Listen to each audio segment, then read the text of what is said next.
Здравствуйте, уважаемые зрители! Я рад приветствовать вас на канале «Истории у камина». Желаю вам приятного прослушивания. Из-под супружеской кровати клубочком выкатилась булочка. Кошка Марины. Перекидывая в лапах что-то возмутительно красное, кружевное и маленькое, в чем без особого труда угадывались женские трусики. Чужие женские трусики. Владимир перевел взгляд с чужих трусов на законную жену и решительно поджал губы. Кажется, кто-то очень хочет нашего развода. Интересно, кто и как? С Владимиром Марина познакомилась недавно. На тот момент возраст ее уже перешагнул за 40. Все подруги давно вырастили детей. Некоторые даже перешли на воспитание внуков. А вот у самой Марины личная жизнь никак не складывалась. Все мужчины оказывались приходящими. Под венец звать не спешили. Так что в какой-то момент Марина даже начала горько смеяться на очередные вопросы, что судьба ее такая – строить карьеру и воспитывать 40 кошек. С карьерой все было замечательно. А вот кошка пока была только одна, зато самая лучшая – Булочка. Булочку Марина подобрала совсем крошечным котенком. Проходила мимо мусорных баков, услышала жалобные писки и не смогла оставить маленькое существо на явную гибель. С тех пор Булочка из жалкого комочка превратилась в огромную холеную леди, нежно любимую хозяйкой и дарящую такую же любовь в ответ.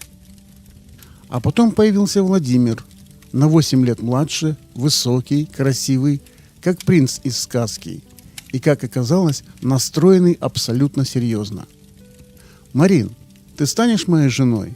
– спросил он спустя неделю знакомства, протягивая на широкой ладони коробочку с заветным колечком. «Что?» – только и смогла прошептать растерянная женщина. «Мы же только познакомились». «А чего тянуть? В чем прелесть возраста? Так это в том, что и ты, и я точно знаем, чего хотим. Нам хорошо вместе, мы подходим друг к другу. Так зачем тянуть?» Философски заметил Владимир, самостоятельно надевая на тонкий пальчик красивое колечко и целуя Марину в ладошку. Сказать, что против свадьбы были буквально все, это промолчать. Подруги Марины, ее пожилая мама, все в один голос вопили, что это какая-то дурость, подвох и вообще подобная скорость явно говорит о ненормальности происходящего. «Ну какая любовь, Мариш? Лет тебе уже сколько? В 32 на 40-вухах не женятся. Им молоденьких подавай», – причитала мама. «Да удобно ему, Марин. Пожрать есть, рубашки глаженные, деньги карманные ты ему выдаешь. Че б не жить? Вот увидишь, сейчас освоится и по бабам пойдет, по молоденьким», – повторяли подруги. Даже верная Булочка почему-то оказалась против Владимира. Причем, в отличие от остальных, свое недовольство она высказывала прямо в глаза жениху. Она шипела, чуть не плевалась в его сторону, без стеснения пускала в ход когти, зубы и прочие части своего кошачьего тела.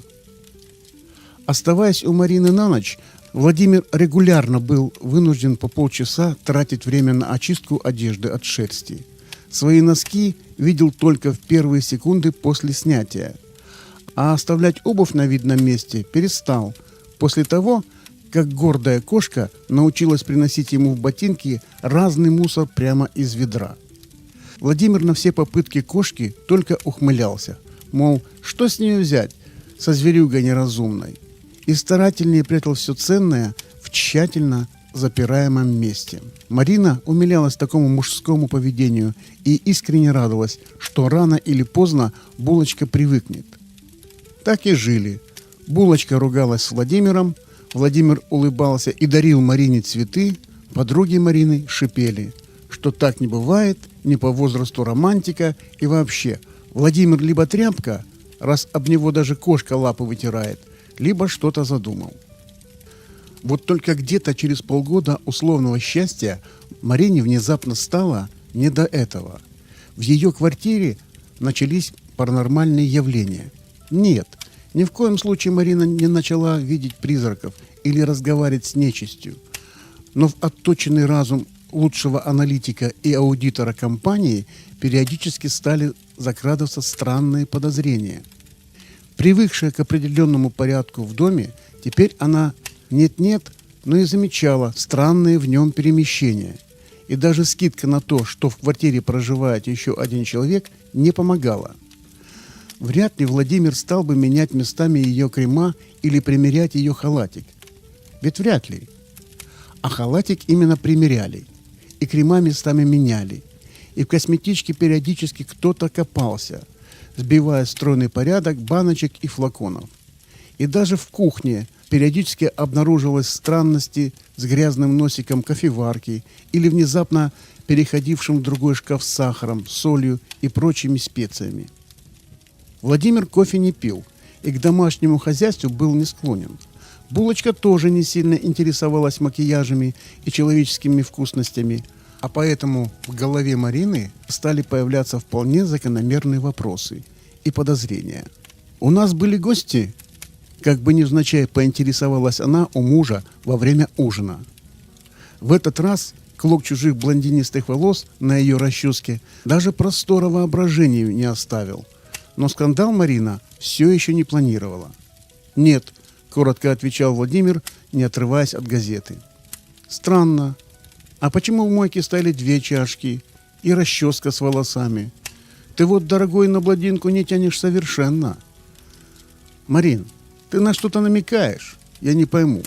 Какие чашки? Какая расческа?»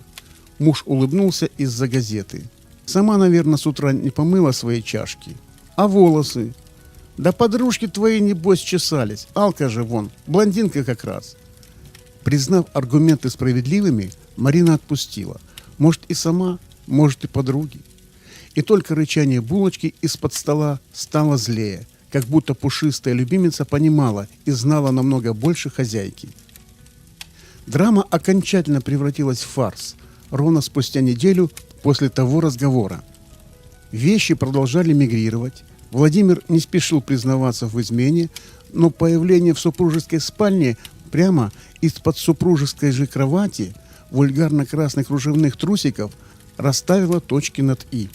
И хоть муж всеми силами отпирался от своей причастности к этой детали, неизвестно чьего гардероба, даже пытался ставить камеры наблюдения, доверять ему Марина резко перестала, потому что сами по себе чужие трусы под кроватью не селятся. С мужем она не разговаривала, только гладила вечерами булочку да зыркала недобро. Вместо сытного ужина награждала вернувшегося с работы мужа холодными взглядами. Идея с камерами ей понравилась, так что на работе она попросила парней из серверной и самолично поставила в спальне одну, неучтенную. Просто на всякий случай. Иногда мысленно хихикая, что теперь у нее не квартира, а какой-то проект за стеклом с элементами детектива. А тот факт, что после появления в доме камер вещи резко прекратили свою миграцию, только сильнее доказывал вину Владимира. Из-за чего последний злился в 2 раза активнее, крича, что его подставили и требуя забрать ключи от квартиры у всех Марининых подруг. А в очередной холодный вечер, когда Марина уже успела задремать в кресле с книгой, из кабинета раздался радостный вопль. «Попалась!» И мимо Марины куда-то в сторону спальни пронесся Владимир. Вернулся муж с еще более странным предметом гардероба в руках. Красная же полупрозрачная рубашечка уныло свисала вокруг его кулака, которым Владимир угрожающе тряс перед мордой опешившей булочки. «Маринка, пойдем, что покажу. Там такое шоу, в жизни бы не подумал». В кабинете на мониторе компьютера на паузе замерло видео. Марина едва не села мимо кресла, машинально нажимая кнопку запуска. На видео совершенно четко было видно, как булочка, задрав хвост, крадется к лоджии, запрыгивает через подоконник на шкаф и скрывается в крошечном вентиляционном отверстии под потолком. А через мгновение выпрыгивает обратно, уже с той самой рубашечкой в зубах, после чего старательно тащит эту рубашечку прямо на супружескую кровать, закапывая тряпку куда-то под подушки. Из прострации Марину вывел счастливый голос Владимира. «А я говорил, что меня подставили. Но кто бы мог подумать, может нам эту артистку в цирк отдать? Такими трюками она нас озолотит, воровка пушистая. Кстати, куда это она залезла? Кто к нам за воровство предъявлять придет? К соседям из 12-й, машинально ответила Марина, вздохнула, потерла виски и захохотала. Немного нервно, но абсолютно от души. Ну, булочка, ну, артистка, это ж надо такое придумать. А ты представь лицо соседки. Где трусы? Нет трусов. Поддержал ее смех Владимир, обнимая жену за плечи. Все, никаких больше вкусняшек для котов. Не заслужила. Строго погрозил он пальцем в сторону булочки. Кошка презрительно фыркнула и запрыгнула хозяйке на колени, а оттуда на клавиатуру, и как следует прошлась лапками по клавишам. Экран послушно мигнул. Видео кошачьего позора пропало. Запустилось новое. И взором зрителей предстала картина из тех, которые показывают только на специальных сайтах. Снова спальня, снова родная кровать. Вот только вместо резвящейся кошки на постели сплелись два весьма узнаваемых тела – Владимира и той самой соседки, молоденькой и задорной любительницы красного кружевного белья. «А вот это кино уже гораздо интереснее», – протянула Марина, глядя в забегавшие глаза мужа. Пока по дому летали вещи спешно собирающегося вон Владимира, Марина тихо шептала лежащей на ее коленях кошке. «Так ты все знала, да, все видела. Ты ж мамина умница, хорошая моя, защищала меня. Глаза мне дури такое открыть пыталась.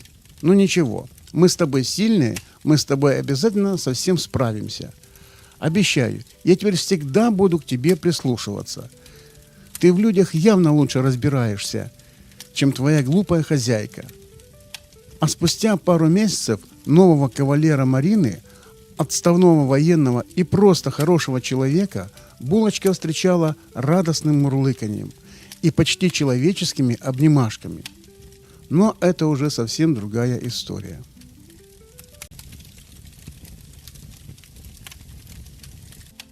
«Ты не моя мама. Оставь нас с папой в покое. Уходи».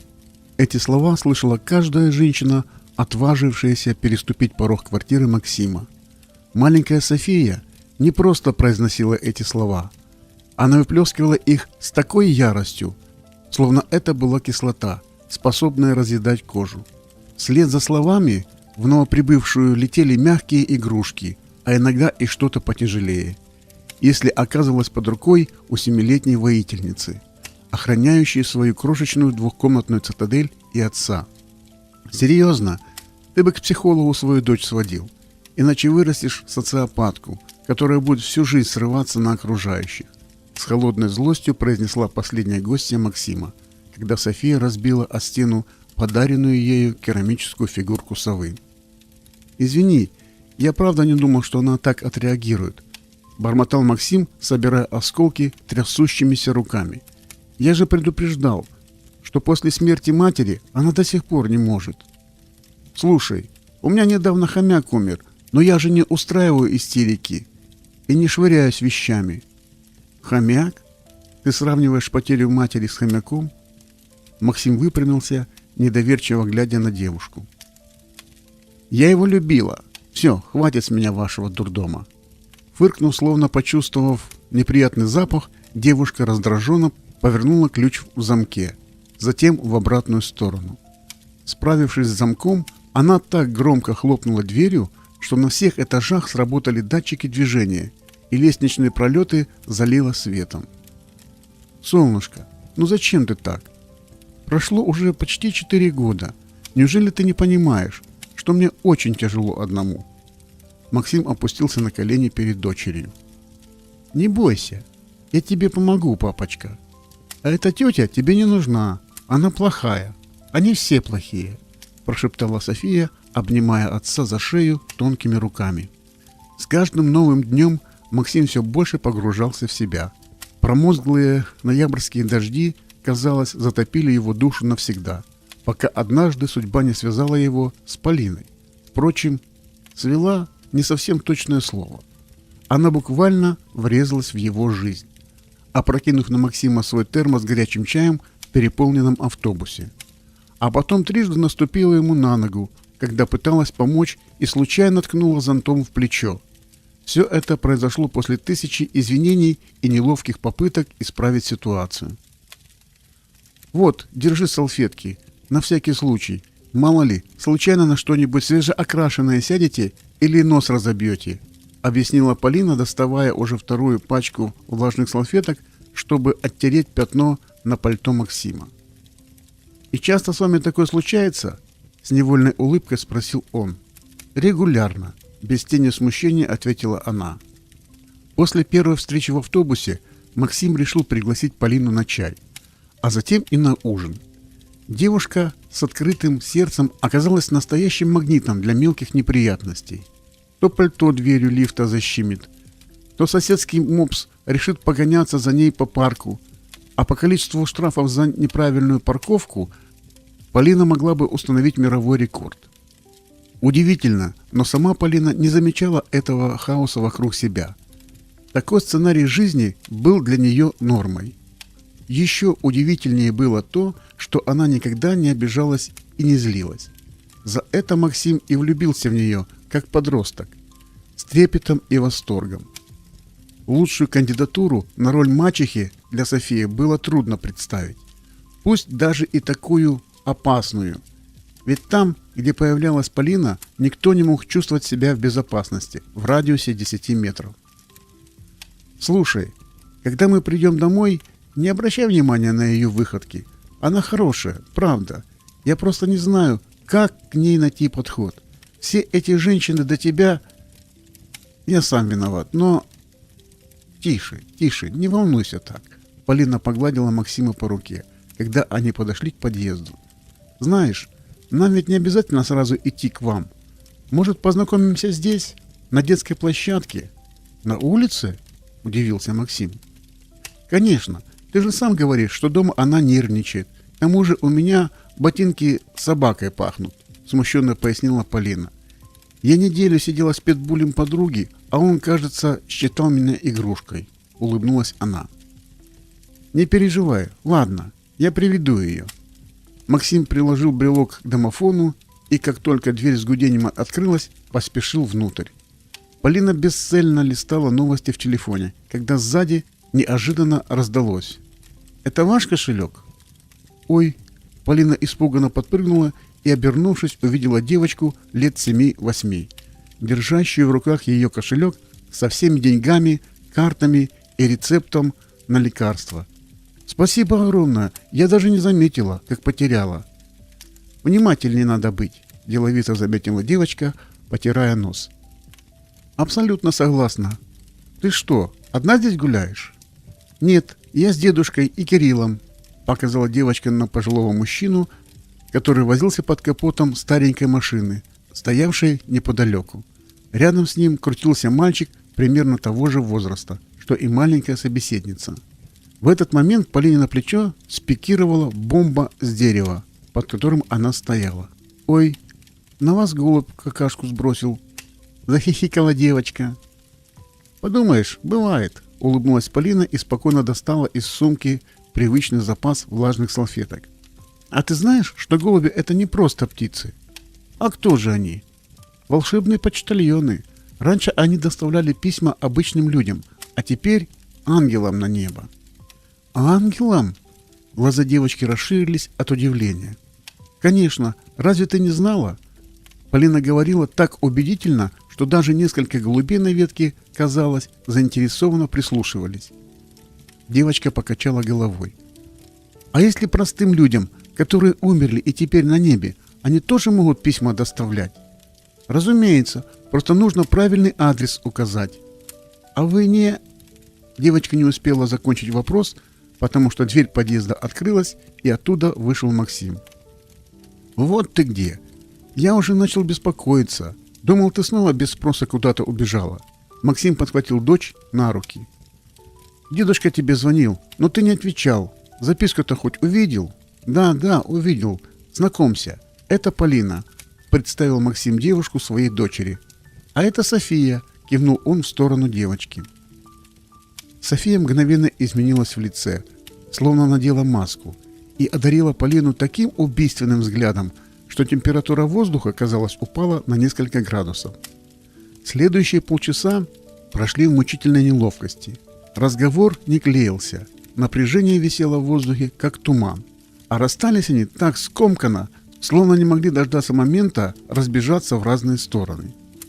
«Прости», — виновато сказал Максим на прощание и повел дочь домой.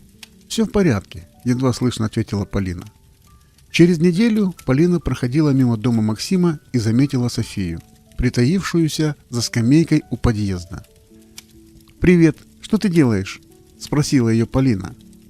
«Голубей ловлю», — не поворачивая головы, ответила София, не сводя глаз с сизой птицы, клюющей корку хлеба. «А, это вы!» — с заметным разочарованием произнесла девочка, бросив взгляд на Полину. «И как ты собираешься их ловить?» — спросила Полина, игнорируя недружелюбный тон. «Руками, конечно. Вряд ли получится. Для этого сачок нужен. А где мне его взять?» София посмотрела на женщину, как на неразумную. «Я могу принести». «Вы? Серьезно? Почему нет? Подожди здесь и подкармливай их. Я быстро сбегаю в магазин и вернусь». София не успела ответить, а Полина уже спешила к автобусной остановке. Вернулась она через 40 минут с огромным сачком для бабочек и пакетом семечек. «Лучше сразу побольше приманить, чтобы шансы увеличить», — сказала Полина и высыпала половину пакета на площадку возле подъезда. София молча кивнула в знак согласия. Через несколько минут над площадкой кружило облако воркующих голубей. Птицы с шумом опускались на асфальт, сбиваясь в плотную группу. «Вот, твоя очередь», — протянула Полина сачок. Схватив инструмент, София выскочила из засады и накинула сетку на стаю голубей, которая мгновенно разлетелась в разные стороны. Но одна птица оказалась не такой проворной. «Поймала! Поймала!» — закричала София с восторгом. «Отлично! Давай письмо!» Полина аккуратно извлекла голубя из-под сачка. «А я еще не написала». «Как это? А что мы теперь с ним будем делать?» Полина вопросительно посмотрела на Софию. София растерянно посмотрела на Полину. А ошарашенный голубь, благодаря своему уникальному зрению, наблюдал за всеми сразу. «Это что здесь происходит? Всю площадку загадили!» Громко и пронзительно, как сирена, затрещала подошедшая дворничиха с метлой наперевес. Полина подтолкнула девочку к подъезду, и та послушно побежала к двери. «Папа дома?» — спросила Полина, когда она с Софией поднимались по лестнице. «Да. Сказать ему, что вы пришли?» «Не нужно», — улыбнулась Полина, заметив недоверие и напряжение в глазах ребенка. «Мы же здесь по другим делам. Иди напиши письмо, а я подожду тебя на лестничной площадке». София неожиданно улыбнулась и скрылась за дверью квартиры. Она вернулась через 5 минут со свернутым листком бумаги и тонкой ленточкой. «Тссс!» Полина приложила палец к губам и указала на голубя, который сидел на подоконнике. София кивнула, и ее глаза блестели от азарта. Полина медленно протянула к голубю ладонь с семечками. Птица настороженно начала клевать по одному зернышку. Когда голубь расслабился, Полина попыталась его схватить, но тот оказался проворнее. Правда, не умнее. Вместо того, чтобы вылететь в открытое окно, голубь бросился прямо на Полину. Раздался визг. Птица хлопала крыльями по лицу девушки и царапалась когтями. Полина металась по лестничной площадке, пытаясь стряхнуть с себя нежданного пассажира, но безуспешно. На шум начали выглядывать соседи. Кто с любопытством, кто с раздражением. Следующие 10 минут Полина оттирала с себя и половину лестничной площадки влажными салфетками. Голубь все-таки выбрался в окно и, вероятно, поклялся себе никогда больше не доверять людям. София исчезла за дверью квартиры, а когда вернулась, в ее руках были ведро с водой и швабра. «Так быстрее получится», — сказала она и решительно шлепнула тряпкой по полу. В воздухе запахло моющим средством с ароматом лимона. «София, ты куда пропала?» В дверях показалось удивленное лицо Максима. Его брови поползли вверх, когда он увидел, как его дочь и Полина вместе моют полы в подъезде. «Это что у вас тут происходит?» «Не задавай лишних вопросов», — подмигнула Полина. «Да, пап, тебе лучше не знать подробностей», — поддержала София. «Ладно, понял». Максим медленно закрыл дверь, явно озадаченный увиденным. «Знаешь, я тут подумала, зачем нам ловить обычных голубей? Существуют специальные голубятни, где живут профессиональные почтальоны, а не эти непредсказуемые личности», — сказала Полина, когда они закончили с уборкой. «Правда? А почему ты раньше молчала?» — возмутилась София. «Как-то из головы вылетело. Давно не отправляла писем на небеса», — усмехнулась Полина. «А мы можем туда поехать? Пожалуйста!» Начала подпрыгивать от нетерпения София. «Конечно, можем. Но только завтра. Я заеду за тобой после работы. Хорошо?» «Ура!» — восторженно запищала София. Вечером Полина позвонила Максиму и рассказала о своих планах. «Ты думаешь, это хорошая идея? Когда она станет старше и поймет, что это была просто выдумка, она может обидеться за такой обман», — обеспокоенно сказал Максим. «Знаешь, если бы мне в детстве говорили только голую правду, я бы, наверное, выросла очень печальным человеком. Иногда волшебство нужно детям больше, чем правда». «Пожалуй, ты права. Вы завтра справитесь без меня?» «Думаю, да. К тому же твоя дочь очень сообразительная. Мне интересно с ней пообщаться». «Спасибо тебе огромное, Полина». На следующий день Полина забрала Софию, и они на такси поехали к голубятне за город. «Ничего себе! Какие они белоснежные и красивые!» С восхищением разглядывала голубей София. «Я могу любого выбрать. Он точно доставит письмо нужному адресату. Как он найдет дорогу? У них есть какой-то волшебный компас? Мне очень нужно, чтобы письмо попало именно к маме. Я очень-очень прошу». Засыпала София вопросами хозяина голубятни. А тот только успевал кивать и улыбаться. «Главное, правильный адрес написать», — напомнила Полина. «Я написала наш домашний.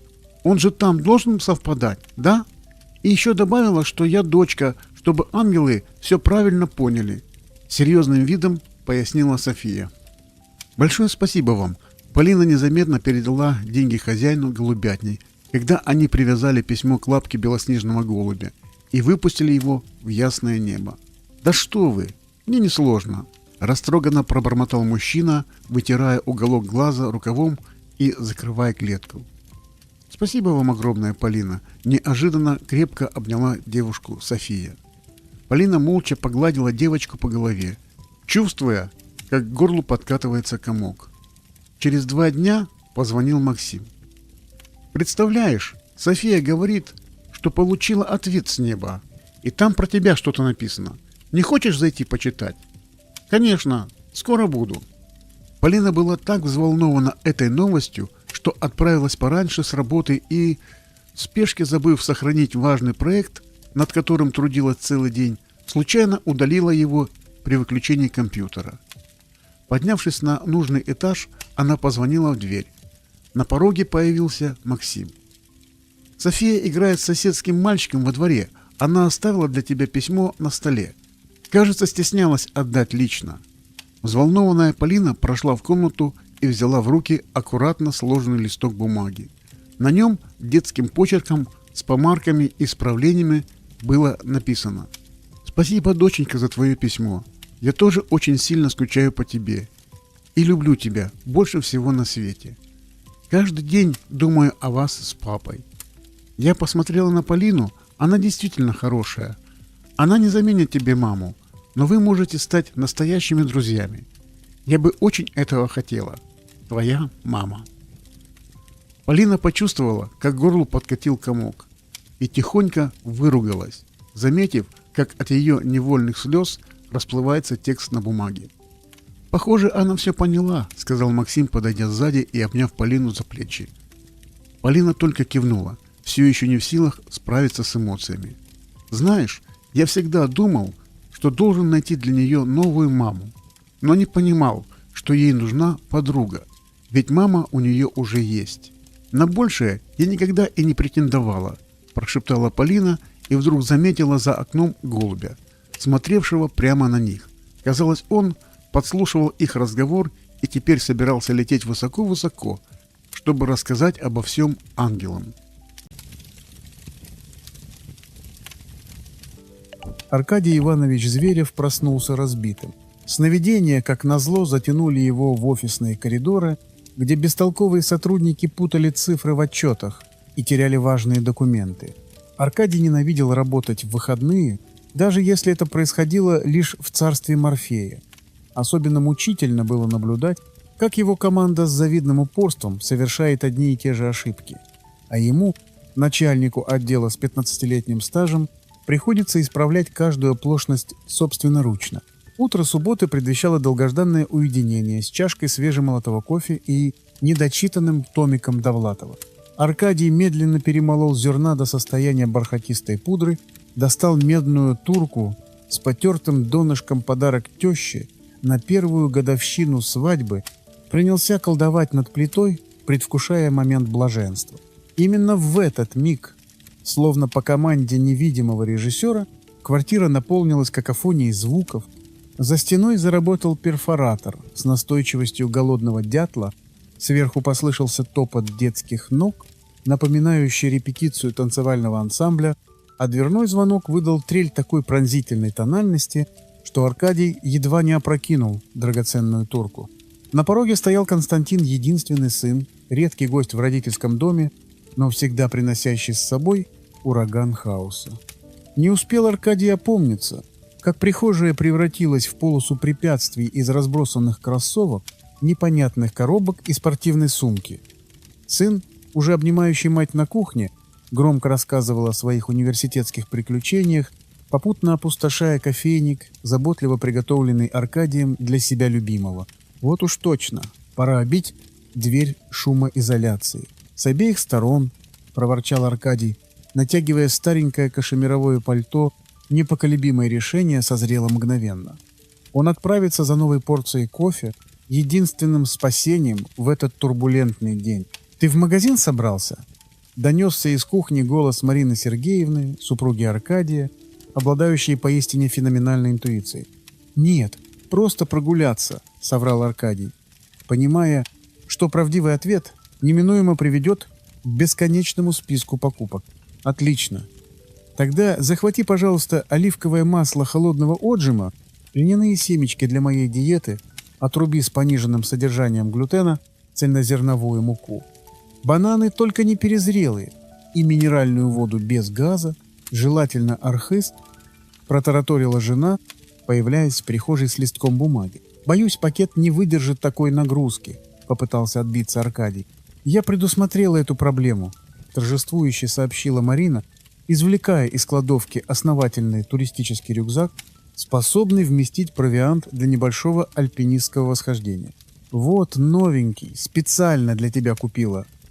40 литров влезет все». Аркадий Иванович покорно принял неожиданный подарок и вышел на лестничную площадку. Рядом с дверью он заметил нечто, напоминающее крупную деревянную палку. «Свинтусы какие!» — поморщился Аркадий, поднимая находку. Предмет оказался увесистым, с гладкой поверхностью и характерным потемнением, на одном конце будто специально заточенном для рукояти. С таким инструментом первобытный человек чувствовал бы себя королем саванны, подумал Аркадий, оценивая баланс импровизированного оружия. На мамонта, конечно, маловато будет, но мелких хищников отпугнуть сгодится. Взгляд его невольно скользнул к соседской двери, возле которой, как обычно по выходным, стоял мусорный пакет, источающий амбрини свежих пищевых отходов. После троекратного звонка на пороге появился сосед Геннадий, полуобнаженный мужчина средних лет, с выражением крайнего недовольства на помятом лице. «Чего надо?» — рявкнул он с порога. Но, заметив внушительную дубину в руках Аркадия, моментально сбавил тон. «Не ваша ли собственность?» Аркадий элегантным жестом выставил деревянный предмет перед собой, словно фехтовальщик шпагу перед поединком. Сосед энергично замотал головой, не сводя глаз с потенциального оружия. «Весьма жаль», — вздохнул Аркадий. «Видите ли, я исключительно трепетно отношусь к чужому имуществу. Всегда стремлюсь вернуть владельцу то, что ему принадлежит. Он многозначительно постучал палкой по своей ладони и скосил взгляд на зловонный пакет. Это. Жена забыла вынести, криво усмехнулся сосед, схватил мусорный пакет и скрылся за дверью с проворностью циркового артиста. Аркадий Иванович спустился во двор, размышляя о маршруте до мусорных контейнеров. Избавиться от находки казалось логичным решением, однако его внимание привлекла неожиданная картина. Худощавый мальчишка лет 10, вооружившись березовой веткой, с методичностью метронома стучал по припаркованным автомобилям, провоцируя истерический вой сигнализации. Юный вандал уже нацелился на серебристый «Фольксваген» Аркадия Ивановича и занес свое оружие для решающего удара, когда владелец автомобиля мастерски парировал атаку своей дубиной, выбив ветку из детских рук. Туше, уважаемый дуэлянт. Слегка коснулся он плеча ошеломленного мальчика кончиком своей палки. Ребенок застыл с поднятыми руками, не веря своему поражению. «Эй, урод! Сейчас тебе челюсть пересчитаю!» Раздался позади грубый мужской голос. «Полагаю, вы приходитесь отцом этому темпераментному Д'Артаньяну?» Невозмутимо повернулся Аркадий к разъяренному мужчине в спортивном костюме. Заметив внушительную дубину в руке своего оппонента, отец мальчика мгновенно перешел от агрессии к дипломатии. «Я вызываю полицию». Абсолютно правильное решение. Пусть зафиксируют повреждения и составят протокол, кивнул Аркадий Иванович в сторону ряда поцарапанных автомобилей. «Он же ребенок, черт возьми!» Попытался апеллировать мужчина. В таком случае ему полагается детский штраф, пожал плечами Аркадий и выразительно посмотрел на камеру видеонаблюдения, установленную на углу дома. Исчерпав аргументы, непрошенные гости поспешно ретировались. В этот момент телефон Аркадия ожил мелодией из «Крестного отца». «Иваныч, тут твои опять художества устроили. Давай срочно подъезжай, разруливай ситуацию». Раздался встревоженный голос директора. Мысленно перебрав весь богатый словарный запас русской обсценной лексики, Аркадий бросил палку в багажник и завел двигатель. Уик-энд стремительно превращался в обычный рабочий день. За 5 лет руководство бригадой строителей Аркадий Иванович перепробовал весь арсенал управленческих методик. Он чередовал строгость с похвалой, повышал зарплаты и вводил штрафы. Пытался быть другом и пробовал держать дистанцию. Однако эффект всегда оказывался краткосрочным. Рабочие быстро адаптировались к любой стратегии, и авторитет начальника таял на глазах. В итоге он чаще всего срывался на крик, малоэффективный, но единственный доступный способ выпустить пар. Поразительно, как меняется отношение к человеку, когда в его руках появляется весомый аргумент, размышлял Аркадий, направляясь в курилку, где традиционно собирались его подчиненные. Появление начальника с тяжелой дубиной произвело эффект разорвавшейся бомбы. Впервые за долгое время его слова воспринимались с абсолютной серьезностью, каждое замечание фиксировалось с почтительным вниманием, а указания выполнялись без малейших возражений. Волшебная палка, казалось, исцеляла профессиональную слепоту, выпрямляла руки и мотивировала лучше любых обещаний премии. Краска ложилась ровным слоем, плитка выстраивалась идеально, а стыки труб герметизировались с невиданной тщательностью. Аркадий Иванович, выплеснув накопившееся раздражение, ощутил давно забытое чувство удовлетворения от работы. Впервые за многие месяцы он действительно отдыхал, находясь на работе. Завершив инспекцию, он отправился выполнять супружеский наказ. В супермаркет Аркадий вошел с деревянным аксессуаром, но был остановлен бдительным охранником.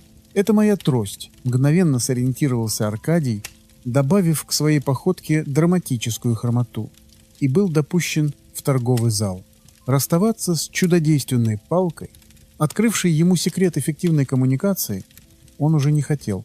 Удивительно, но окружающие мгновенно реагировали на человека с тростью, уступали дорогу, предлагали помощь с тяжелыми товарами, пропускали в очереди. Аркадию было немного стыдно за свою маленькую ложь, но комфорт того стоил. В отделе кофе его взгляд зацепился за последнюю упаковку любимого сорта. Не раздумывая, он потянулся к заветной пачке, но в тот же момент другая рука опередила его. «Прошу прощения, но я первым заметил эту упаковку». Возмутился Аркадий, обнаружив, что соперником оказалась элегантная женщина средних лет. И что с того? Парировала незнакомка. По вашей логике, если я первую вижу, как банкомат выдал лишние деньги, они автоматически становятся моими? Понимаете, это единственная радость, которая светит мне сегодня, не отступал Аркадий. А для меня за всю неделю. Будьте джентльменом, уступите даме, настаивала женщина. Увы, сегодня не тот день для джентльменства, проворчал Аркадий и решительно выхватил пачку из рук соперницы. Как вам не совестно отбирать у больного человека? Сукоризной произнесла женщина, и только тут Аркадий заметил, что она опирается на изящную трость с серебряным набалдашником. Волна стыда окатила его с головы до ног. «Простите, я был неправ», — он протянул кофе обратно, чувствуя себя последним негодяем. «Не прощу», — буркнула женщина, и, забрав пачку, растворилась среди торговых рядов. Подавленный собственным поведением, Аркадий продолжил заполнять тележку согласно списку. Свернув в отдел фруктов, он неожиданно увидел ту самую больную даму, которая бодро маршировала между прилавками на двух совершенно здоровых ногах, сжимая в руке его кофе. Осознав, что ее обман раскрыт, женщина ринулась к кассам. Аркадий, чувствуя себя обманутым, бросился в погоню. Покупатели в ужасе разбегались, наблюдая, как двое взрослых людей, вооруженных тростями, преследуют друг друга между стеллажами. Противники толкали тележки, как гоночные болиды, устраивали баррикады из бутылок с водой и на ходу обменивались колющими выпадами своими импровизированными рапирами. Зрелище напоминало смесь гонок Формулы-1 с фехтовальным турниром. Финальная схватка состоялась у касс самообслуживания, где оба фехтовальщика, тяжело дыша, согласились на компромисс разделить содержимое пачки поровну. После того, как охрана вежливо, но настойчиво проводила их за пределы магазина, Аркадий не удержался от вопроса. «Вы, я смотрю, тоже ценитель эргономичных аксессуаров?» Усмехнулся он, кивая на трость своей недавней соперницы. Уже 3-й год в этом элитном клубе улыбнулась женщина, любовно поглаживая свою палку. Удивительно универсальное средство, когда кто-то пытается обидеть, залезть без очереди или навязать ненужную услугу. У меня даже компьютер и микроволновка лучше работают, если легонько постучать. Главное знать меру и не злоупотреблять, как я сегодня. Это первое правило негласного кодекса, подмигнула она. Мудрый принцип, согласился Аркадий, прощаясь с неожиданной соратницей. Нагруженный покупками, он направился к дому, развлекаясь по пути импровизированной игрой в гольф, используя свою трость как клюшку, а пустые пивные банки как мячи. Мимо пробежал сосед Геннадий, который, заметив Аркадия с его грозным оружием, заметно ускорился по направлению к мусорным бакам. «Аркаша, господи, где тебя носит?» Костя уже почти собрал свой подарок. Одной детали не хватает. Встретила его жена на пороге. «Какой еще подарок?» – недоуменно спросил Аркадий, входя в комнату и все еще сжимая в руке свой деревянный талисман.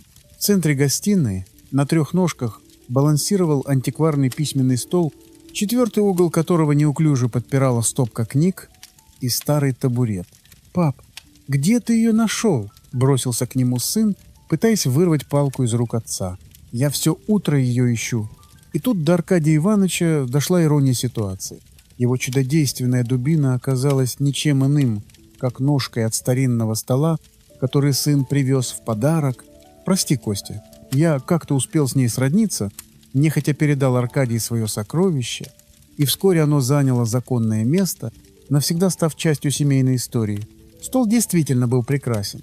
За ним удивительно комфортно читалось, работалось, мечталось, да и просто бездельничалось. А когда у Аркадия Ивановича наступали особенно тяжелые дни на работе, он тихонько подставлял табурет, книги и аккуратно откручивал одну заветную ножку. Но никогда не злоупотреблял, свято соблюдая негласный кодекс таинственного клуба обладателей волшебных палок. Спасибо за просмотр. До новых встреч!